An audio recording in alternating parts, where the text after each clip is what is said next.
Olá pessoal, eu sou o professor Etereldes do Departamento de Matemática da UFES e essa é mais uma aula do curso de Álgebra Linear, semestre 2020/1.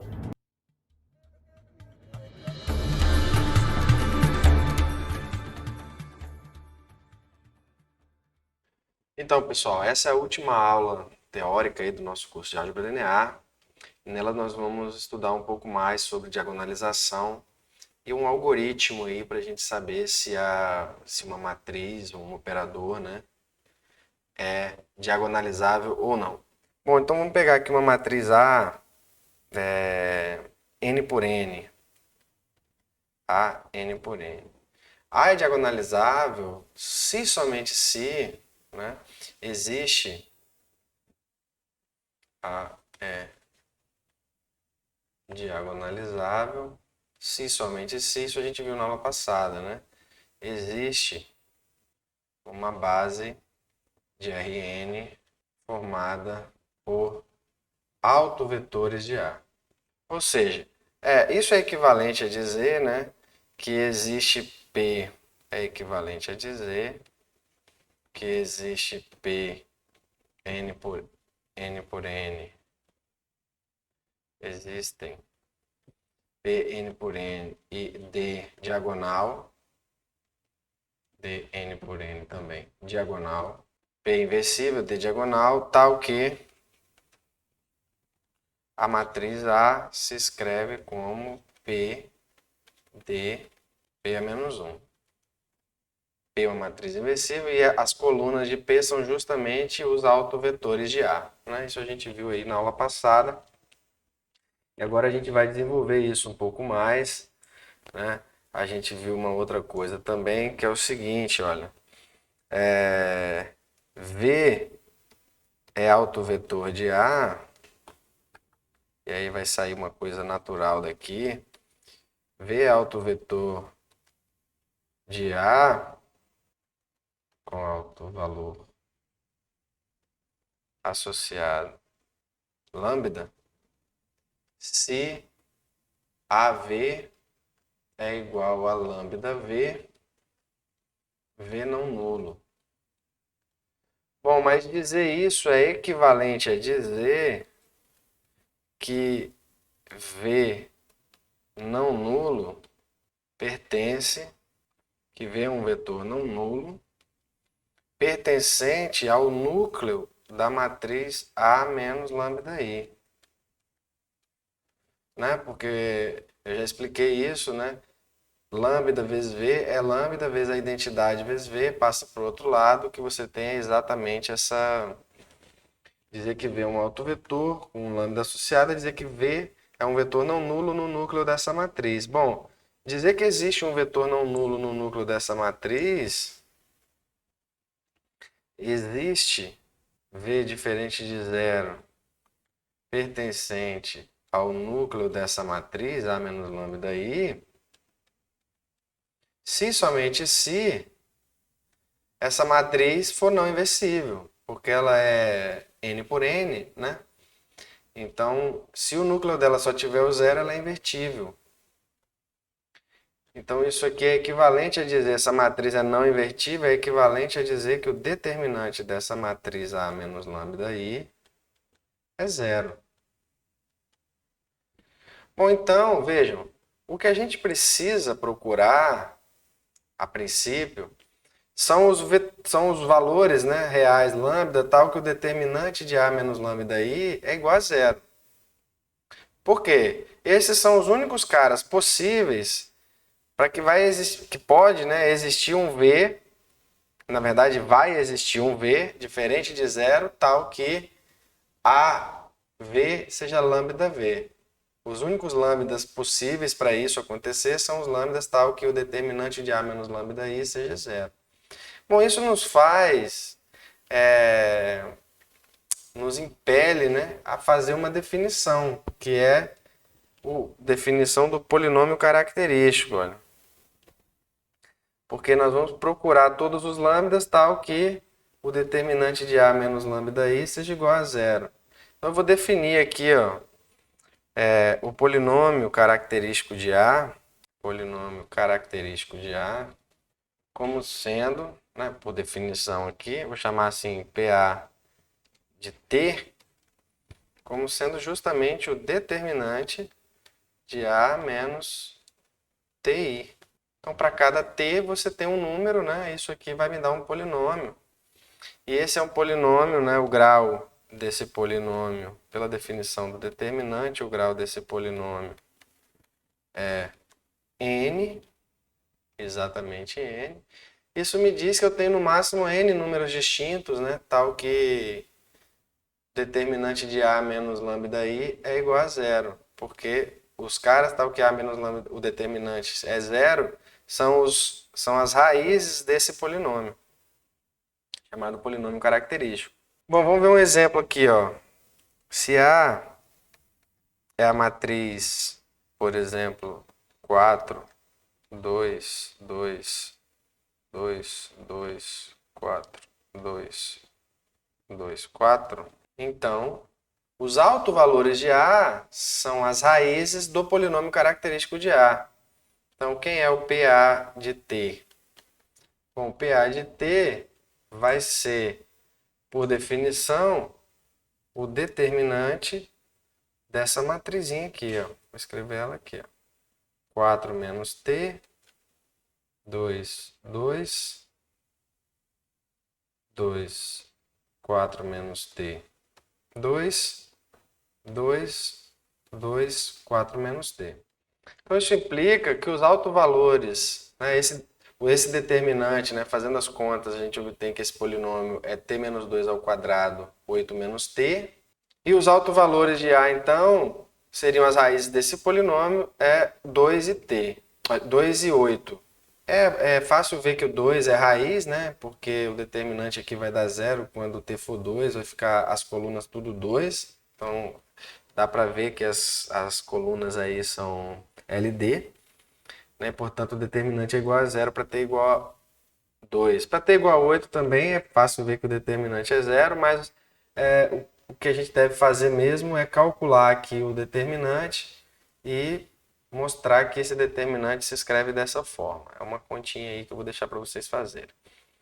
Bom, e aí então, esse polinômio característico é um polinômio que determina os autovalores da matriz, ou seja, todos os números possíveis para os quais existe um vetor não nulo tal que t vezes esse vetor é um múltiplo dele. Todos os números com essa característica. É definido o polinômio característico. Então, a primeira coisa, se a gente quiser diagonalizar uma matriz, é escrever o polinômio característico e procurar as raízes desse polinômio. Bom, se não tiver raízes, o que acontece? Significa, obviamente, que a matriz não é diagonalizável. Por quê? Porque não vai ter nenhum número tal que a imagem do vetor, ou de qualquer vetor, né, do espaço, por essa matriz, seja um múltiplo desse número. Porque se existir, isso é equivalente a dizer que o determinante de A menos esse número vezes I tem que dar zero. E se isso nunca for zero, ou seja, esse polinômio nunca tiver raiz, então a matriz não é diagonalizável. Deixa eu dar um exemplo aqui, ó. Imagina que eu tenho essa matriz A, aqui, ó, 1, menos 1, 1, 1. Vejam, o polinômio característico dessa matriz, quem é? O polinômio característico dessa matriz vai ser o determinante, por definição, né? O determinante dessa matriz, 1 menos t, 1, menos 1, 1 menos t. Bom, e quanto que é o determinante dessa matriz? Vai ser 1 menos t ao quadrado, mais 1 e mais 1. Esse é o polinômio característico, né, que tem grau 2, é o polinômio característico dessa matriz.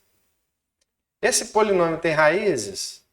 Não. Existe algum t tal que p de t é zero? Não, porque eu tenho a soma aqui de um número maior ou igual a zero com um positivo. Essa coisa aqui, ó, é maior que zero para todo t. Então, essa matriz aqui não tem autovalores reais. Não tem nenhum número real que é raiz do seu polinômio característico. Isso aqui já me diz que eu não tenho nenhum vetor tal que a imagem dele seja um múltiplo dele por essa matriz. Vamos dar uma olhada nisso lá no GeoGebra. Olha, eu coloquei aqui, para vocês darem uma olhada, as matrizes A, que é a matriz 1, menos 1, 1, 1, e a matriz B, que é a matriz 1, menos 4, menos 1, 1. Essa matriz B aqui, eu fiz um exemplo dela na aula passada e a gente viu que os autovalores dela são menos 1 e 3. E os autovetores associados são os vetores 1, 2 e 1, menos 2. E essa matriz aqui eu acabei de ver que ela não tem autovalores reais, né? Não tem nenhum número real tal que seja raiz do seu polinômio característico. Isso significa que não tem nenhum vetor tal que A de V seja o múltiplo dele. Eu vou mostrar isso geometricamente. Olha, eu peguei aqui todas as direções possíveis, que são esses vetores em U aqui, que eu vou girar, né, sobre um círculo. Eu vou obter todas as direções possíveis no R2. Esse azul aqui é a imagem pela matriz A, e esse em vermelho aqui é a imagem pela matriz B. Então eu peguei A, multipliquei por U, deu esse UA, peguei B, multipliquei por U, que é esse vetor aqui, deu o B. Aí eu estou vendo a imagem do U pela matriz B, a imagem do U pela matriz A, em azul e em vermelho. E a gente vai ver, olha, que o UA, ele nunca vai ser um múltiplo do U, né? A imagem do U pela matriz A nunca vai ser múltiplo dele. Por quê? Olha lá, ó, vou girar tudo aqui, isso nunca vai ocorrer com a matriz A. Mas com a matriz B, isso ocorre. Ó, ocorre aqui, exatamente aqui no... A imagem dele é menos ele, né? O alto valor associado a 1, 2 é menos 1. Né? A imagem do U é menos U. Quando o U estiver sobre essa direção 1, 2, né? E sobre a direção 1, menos 2, a imagem dele é 3 vezes ele. Isso a gente viu também aí na aula passada. Tá certo? Então vejam, essa matriz aqui não é diagonalizável, não tem autovetores, nenhum autovetor. Poderia ter apenas uma direção, mas essa matriz não é diagonalizável. Essa matriz aqui é diagonalizável, né? E a gente tem aqui os autovetores associados. Ó, o vetor 1, menos 2, associado ao autovalor 3. E esse vetor aqui é o vetor 1, 2. A direção 1, 2, associado ao autovalor menos 1. A imagem dele é menos ele. Tá? A imagem dele é menos ele. Bom, então é isso, pessoal. Voltando lá então para nossas contas, para a gente diagonalizar uma matriz, qual é os passos? Bom, os passos são os seguintes, olha, eu tenho A é N por N, N por N, e esse conjunto lambda 1 A N por N, PA de T, seu polinômio característico de grau n, e eu vou olhar para o conjunto lambda 1 até lambda k, as raízes de PA de lambda, ou PA de t. Esse conjunto aqui é o conjunto dos autovalores de A. E eu vou olhar agora para uns conjuntos muito especiais, olha, vou chamar de autoespaços. O S lambda 1, que é justamente o núcleo de A menos lambda 1 vezes I. O S lambda 2, que é o núcleo de A menos lambda 2. A gente já sabe que o núcleo da matriz é um subespaço, né? Até o S lambda N, que é o quê? O núcleo de A menos lambda N vezes I. Bom, por que eu quero fazer isso? Porque é o seguinte, olha, eu vou pegar uma base de cada subespaço desse,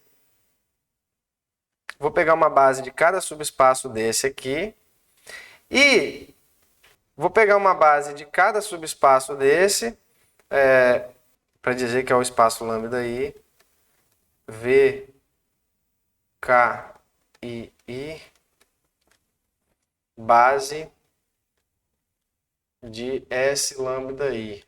Para cada I eu tenho uma base, né? Para cada espaço desse eu calculo uma base, que é a solução de um sistema homogêneo. Eu sei fazer isso, achar a solução de sistema homogêneo, que é achar uma base, né, do conjunto solução de um sistema homogêneo, que é um subespaço. A gente já aprendeu a fazer isso. Então eu consigo uma base de cada subespaço desse. Calculei ela, não sei quantos elementos tem. Aqui pode ter 10, 30, né? Cada um pode ter uma dimensão. Mas eu faço isso. Se, agora olhe para cá, que aqui é o pulo do gato. Se eu somar essas dimensões, a dimensão do S lambda 1 mais a dimensão do S lambda N, isso aqui for igual a N, qual é a conclusão? Isso é um baita resultado. Então, A é diagonalizável. Bom, e para justificar isso, o que eu preciso fazer? O que eu preciso fazer para justificar isso? Bom, para me mostrar que A é diagonalizável, basta a gente conseguir uma base de autovetores de A, né? Bom, eu tenho uma base de cada autoespaço. Quando eu somei as dimensões dos autoespaços, deu a dimensão do espaço todo. Bom, para me mostrar que A é diagonalizável, o que eu vou fazer? Eu tenho que mostrar que quando eu juntar uma base de cada autoespaço, isso vai dar uma base do espaço inteiro. Bom, para fazer isso, então veja, já estou fazendo o algoritmo, né? Qual é o algoritmo para diagonalizar uma matriz se ela for diagonalizável? Primeiro, constrói o polinômio característico. Construiu. Procura suas raízes. Não tem raízes reais? Não é diagonalizável. Tem raízes reais? Tem raízes reais? Tem raízes reais. Sei lá, tem K raízes reais. Aí você pega para cada uma das raízes, constrói uma base do autoespaço associado a ela. Ou seja, constrói uma base para o núcleo da matriz A menos lambda I, onde lambda é uma raiz do polinômio. Para cada raiz do polinômio, você resolve um sistema homogêneo, constrói uma base do núcleo. Bom, aí quando você fez isso, você juntou as bases de cada subespaço e formou um conjunto. Esse conjunto tem um número de vetores do espaço inteiro? Sim. Bom, então a sua matriz é diagonalizável e você já sabe até como diagonalizar. A sua base de autovetores é formada justamente pela união das bases de cada autoespaço. E se isso não ocorrer? Se a soma das dimensões for menor do que n, bom, aí a matriz não é diagonalizável. Isso também pode ocorrer. Tá certo? Bom, e para a gente justificar essa afirmação, o que a gente precisa fazer? O que está faltando fazer para justificar essa afirmação? Está faltando uma única coisa, que é o seguinte, olha. Vou colocar aqui uma proposição. A única coisa que está faltando a gente justificar para provar essa afirmação que está escrita em cima e para justificar o algoritmo que eu acabei de dizer é o seguinte, olha, que se lambda 1 for diferente de lambda 2, raízes, né, de PA de T, e esse conjunto V1 até VK contido em S lambda 1 e W1 até WM contido em S lambda 2 são LI, são bases, então se eu pegar esse conjunto V1 até VK, juntar ele com W1 até WM, esse conjunto é LI. Então, o que eu fiz? Eu juntei duas bases de dois autoespaços e isso me deu um conjunto LI. Então, se eu pegar as bases de todos os autoespaços e juntar e eu tiver N vetores LIs formado por autovetores, eu tenho, então, uma base de autovetores do espaço inteiro. Tá certo? Ah, professor, você pegou só com duas. É claro, porque Fazer isso com 2, com 3, com 4, com um número finito de autoespaços, não muda nada a conta, né? Você faz com 2, depois com 2 você faz para 3 e assim vai fazendo. Bom, por que que isso é verdade? Então eu vou pegar uma combinação linear desses caras e eu tenho que mostrar que a única combinação linear que dá o vetor nulo desses caras é a combinação linear nula. Então, vou pegar aqui, α1 V1 mais αk VK mais, eu vou chamar de beta1 W1 mais beta n WN igual ao vetor nulo. Eu quero mostrar que a única solução dessa equação aqui, né, desse sistema homogêneo, a única solução é α1, αk igual a zero, todos os alfas iguais a zero, todos os betas iguais a zero. Aqui é M. Todos os betas iguais a zero. Bom, mas isso aqui implica em algumas coisas. Olha, essa equação implica o seguinte, se eu aplicar o A nessa matriz aqui, fizer A vezes essa coisa toda, vai ficar assim, ó. α1 A de V1 mais, apliquei o A, né? αk A de VK, pode distribuir com relação à soma ao produto, né? A de W1 mais A de beta M, A de WM igual a zero. Bom, mas isso aqui é equivalente a dizer que α1, quem é A de V1? Bom, se V1 pertence a S lambda 1, A de V1 é lambda 1 V1, mais αk lambda 1 VK, mais beta 1 lambda 2 W1, por que lambda 2? Porque W1 pertence a S lambda 2. Todo mundo que está aqui, a imagem dele é lambda 2 vezes ele, né? Mais beta M lambda 2 WM igual a zero. Bom, mas se eu multiplicar essa equação inteira por W1, o que acontece? Por W1 não, por lambda 1, o que acontece? Vou fazer em azul aqui agora. Multiplicando essa equação inteira por lambda 1, eu tenho que α1 lambda 1 V1 mais αk lambda 1 VK mais beta 1 lambda 1. Multipliquei tudo por lambda 1, né? W1 mais... Eu posso fazer isso, né? Eu não posso ir e voltar porque esse lambda 1 pode ser zero, mas apenas ir eu posso. Bom, agora, se eu subtrair uma equação da outra aqui, o que eu obtenho? Subtraindo uma equação da outra. Bom, essas parcelas aqui ó, vão todas simplificar. Ó. Essa com essa com essa. Vai sobrar só essas aqui. Eu vou botar o beta 1 em evidência aqui, vai ficar assim, ó. Beta 1 que multiplica lambda 2 menos lambda 1 W1 mais beta M lambda 2 menos lambda 1 WM igual a zero.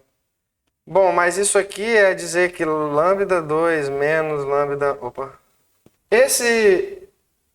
Esses vetores aqui, ó, W1 até WM, formam uma base do S lambda 2. Então, a única combinação linear que pode dar zero é a combinação linear nula. A única combinação linear dos W. Isso aqui implica que beta 1, lambda 2 menos lambda 1 é zero. Beta 2, lambda 2 menos lambda 1 é zero. Até o beta M, lambda 2 menos lambda 1 é zero. Mas veja, lambda 2 é diferente de lambda 1 por hipótese. Lá do meu problema, olha, são dois autoespaços diferentes. Então, isso aqui implica que o beta 1 é zero. A única solução disso é beta 1 igual a zero. Beta 2 igual a zero. Beta M, todo mundo ser zero. Por quê? Porque esse cara não é zero, então esse tem que ser zero para o produto da zero. Esse não é zero, esse tem que ser zero para o produto da zero e assim vai. Bom, então... já achei que os beta M são zero. Agora, como é que eu faço para achar que os alfa K são zero? Multiplico aquela equação inteira ao invés de multiplicar por lambda 1, agora por lambda 2. Aí essas parcelas aqui vão simplificar, vai ficar essa mesma conta aqui, só que nos VIs. Então vai ficar alfa 1, lambda 2 menos lambda 1, V1 mais alfa k, lambda 2 menos lambda 1, VK igual a zero. Pelo mesmo argumento, você conclui que todos os alfas também tem que ser zero. E aí, então, você tem essa proposição. Qual é a proposição? Que se você pegar um conjunto LI de um autoespaço e juntar com um conjunto LI de outro autoespaço, né, associado a autovalores distintos, a união desses dois conjuntos forma um conjunto LI do espaço inteiro. Isso é muito legal. Então, isso me diz o seguinte, olha, que se eu formar bases de cada autoespaço, quando eu juntar tudo, fizer a união dessas bases, vai dar um conjunto. Se esse conjunto tiver o número de vetores do espaço inteiro, a minha matriz é diagonalizável. Se não tiver, não é diagonalizável. Então é isso. Resumindo, o que você vai fazer? Resumo da ópera. O que você vai fazer? Me dá uma matriz, quero diagonalizar ou saber se ela é diagonalizável ou não. Calcula o seu polinômio característico. Calculou o polinômio característico, o próximo passo, olhar para as raízes desse polinômio. Aí, tendo as raízes desse polinômio, você calcula uma base de cada autoespaço, ou seja, de cada raiz associada a esse polinômio. Calculou as bases dos autoespaços, você verifica. A união das bases, ou o número, né, a dimensão de cada autoespaço, quando você somar as dimensões e estudar o espaço inteiro, sim, então a matriz é diagonalizável. A base de autovetores é justamente formada pela união das bases de cada autoespaço. E os autovalores associados são os autovalores que você calculou no polinômio característico. Então, pessoal, para concluir, vamos olhar aquele exemplo que eu dei lá em cima, né? A matriz A, 4, 2, 2, 2, 4, 2, 2, 2, 4. A gente já viu que o polinômio característico dela é t menos 2 ao quadrado, 8 menos t, é só calcular o determinante, né, de A menos TI. Bom, e aí com isso, a gente vai olhar para os autoespaços associados, então, seguindo o algoritmo aí, né, achou os autovalores, que é 2 e menos 8, vamos achar os autoespaços associados, que são núcleos de matrizes. Qual é os autovalores? O autovalor 2, o autoespaço associado ao autovalor 2 é o núcleo de A menos 2i. Bom, o núcleo de A menos 2i é o conjunto dos vetores do R3, tal que A menos 2i aplicado nesses vetores dá zero. Mas quanto que é A menos 2i? Bom, 4 menos 2 é 2, 4 é A menos duas vezes a identidade, aqui vai ficar 2 de novo, e aqui também 2 de novo. Bom, mas essa matriz, eu resolvendo esse sistema homogêneo, essa matriz é equivalente por linhas a essa. E aí, com isso, então, a gente tem duas variáveis livres, né? A variável associada a y e z. E x é menos y menos z, passando para o lado de lá. Bom, aí com isso, a gente tem que o S2, que é o núcleo de A menos 2i, na verdade, então, se escreve como sendo y vezes o vetor menos 1, 1, 0, mais z vezes o vetor menos 1, 0, 1, com y e z variáveis livres. Mas isso é justamente o conjunto de todas as combinações lineares desses dois vetores. É o espaço gerado pelos vetores menos 1, 1, 0, menos 1, 0, 1. Eu chamei esses vetores de V1 e V2. Eles já são LIs, então esse espaço S2, ele tem uma base que é formada pelos vetores V1 e V2. Né? Bom, por quê? Porque todo vetor desse espaço é a combinação linear desses dois, e esses dois são LIs. Então ele gera e são LIs. Aí eu olho então para o S8, que é o autoespaço associado ao autovalor 8, que é o núcleo de A menos 8i. Bom, então A menos 8i aqui era 4 menos 8 menos 4, fora da diagonal não muda, né? Porque aqui é a identidade. 4 menos 8 menos 4, aqui também menos 4. Bom, essa matriz, escalonando ela é equivalente por linhas a essa matriz 1, 1, 0, menos 1, 0, 1, menos 1, 0, 0, 0. E, bom, é super fácil fazer isso, né? É só escalonar. Bom, aí com isso, O conjunto solução, aqui a gente tem uma variável livre apenas, que é a variável z, né, associada à coluna que não tem pivô. Então aqui a variável x fica igual a z, passando para o outro lado ali. A variável y igual a z também, a variável z é livre. Esse é o espaço gerado pelo vetor 1, 1, 1. Bom, juntando esses três vetores, V1, V2 e V3, pela proposição que a gente acabou de provar, eles são vetores LIs. Fácil verificar também que os três são LIs, né, diretamente, mas você já tem isso a partir da proposição. Por quê? Porque eles são vetores base de autoespaços. Quando você junta base de autoespaço, forma um conjunto LI. Então, esses três vetores são LIs, mas são três vetores do R3. Então, três vetores do R3 que são LIs formam uma base do R3. Então, você tem uma base de autovetores da matriz. Então, a matriz A é diagonalizável e eu sei até como diagonalizar. Ó. Eu pego a matriz P, formada pelos vetores V1, V2 nas colunas e V3. Então, eu sei que A aplicado em V1 dá 2 vezes V1, A aplicado em V2 dá 2 vezes V2, A aplicado em V3 dá 8 vezes V3. E a minha matriz, então, é diagonalizável dessa forma. A é P, D, P é menos 1, onde essa é a D, essa é a P. Bom, com isso, a gente viu o algoritmo, né, para se saber se uma matriz é diagonalizável ou não. Qual é o roteiro? Calcula o polinômio característico. A partir do polinômio característico, calcula os autovalores da matriz. E aí, com os autovalores, você calcula a base dos autoespaços associados a esses autovalores. Se a união dessas bases, ou se a soma das dimensões, né, desses autoespaços der a dimensão do espaço todo, então a matriz é diagonalizável. Igual aqui, ó. A soma das dimensões é 2, a dimensão desse, 1 a dimensão desse. A soma das dimensões é 3, que é a dimensão do espaço todo, que é o R3. Então a matriz é diagonalizável. Se isso não ocorrer, a matriz não é diagonalizável. Bom, a gente viu um exemplo de matrizes que não são diagonalizáveis, né? As rotações não são diagonalizáveis. Eu dei um exemplo no R2, mostrei para vocês uma matriz que não é diagonalizável. As rotações no R3 também não são diagonalizáveis, apesar do polinômio característico ter uma raiz real, porque todo polinômio de grau 3 tem pelo menos uma raiz real, né? Então, a rotação no R3, o polinômio característico dela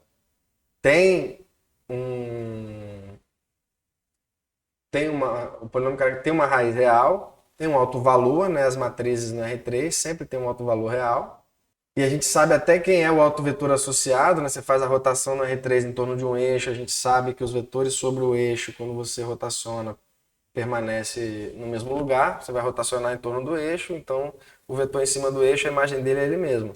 Mas fora do eixo, se a rotação não for de 180 ou 360 graus, a imagem dele nunca será múltiplo dele, como a gente viu ali também no GeoGebra, quando a gente girou ali, né, a imagem está sempre girando junto e nunca vai ser a imagem do vetor, nunca vai ser um múltiplo dele pela rotação, a menos o vetor sobre o próprio eixo. E também se a rotação não for de 180 ou 360 graus. Então é isso, pessoal. Eu espero que aqui a gente conclui o nosso curso, né, de álgebra linear, a parte teórica. Eu espero que vocês tenham aproveitado. Esse material está todo disponível lá no meu canal no YouTube. Vocês podem rever quantas vezes quiserem. E, bom, até uma próxima oportunidade.